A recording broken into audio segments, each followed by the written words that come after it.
HOA demanded I move my gun safe, so I bolted it to a tank and parked it on their grass. Have you ever wondered how far someone would go to stand up to an overreaching HOA in the quiet suburb of Willow Creek, Texas? I, Jake Harper, a retired mechanic and proud gun owner, found myself in a showdown that would make local headlines. It all started with a letter from the HOA president, Karen Whitmore, demanding I move my gun safe from my garage. The reason? It was visible from the street and disturbing the neighborhood's aesthetic. My blood boiled. That safe, bolted to the concrete floor, held my legally owned firearms, protected by the Second Amendment. Who was Karen to tell me what I could keep in my own home? The letter arrived on a sweltering July afternoon, typed in that passive-aggressive font HOAs seem to love. Karen claimed a neighbor had complained about seeing the safe when my garage door was open. She cited some vague clause in the HOA's covenants, conditions, and restrictions CC and RS about unsightly objects.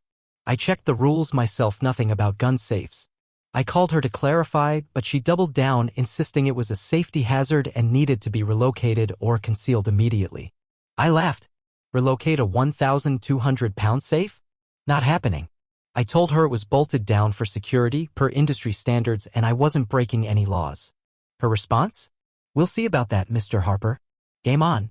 The next week, I got a fine notice for $200, with a threat of a lien on my house if I didn't comply. That's when I knew this wasn't just about a safe, it was about control. Karen, a self-appointed neighborhood queen with a clipboard and a vendetta, had a history of bullying residents. She'd fined Mrs. Lopez for her kids' chalk drawings and tried to ban Mr. Chen's vegetable garden for attracting pests. But I wasn't about to roll over. I'd spent 30 years fixing cars and restoring vintage vehicles.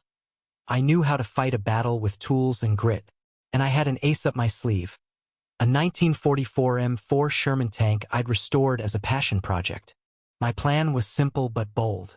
If Karen wanted my safe moved, I'd move it me way. I unbolted the safe from the garage floor, a grueling task that took me and my buddy Mike, a fellow veteran, 6 hours. Then, using a flatbed trailer and a crane I borrowed from a client, we hauled the safe to my workshop.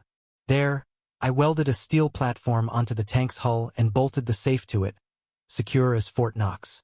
The tank, fully functional but demilitarized, was street legal in Texas, and I had all the permits.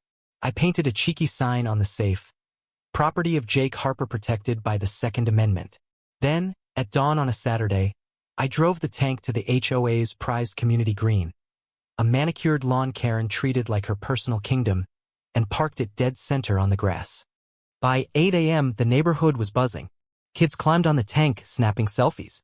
Neighbors I hadn't spoken to in years stopped by, chuckling and shaking my hand. About time someone stood up to her, said Tom, the local mailman who'd once been fined for parking his truck too long in his own driveway.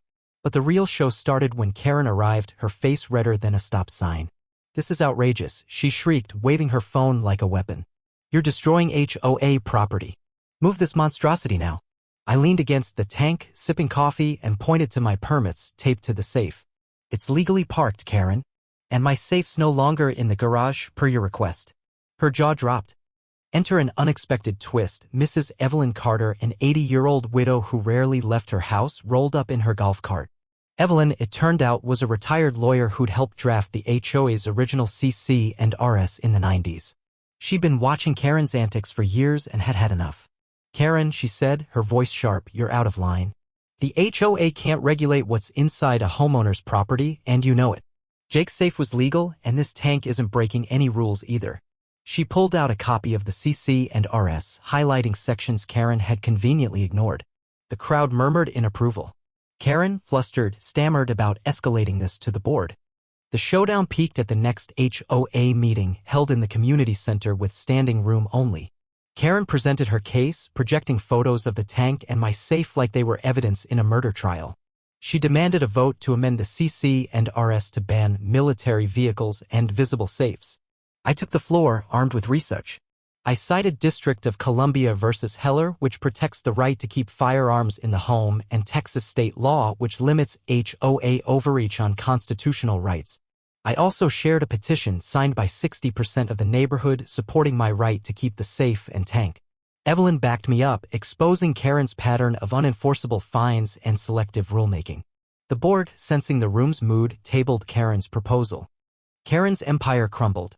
The board launched an audit of her presidency, uncovering years of misallocated funds and undocumented fines.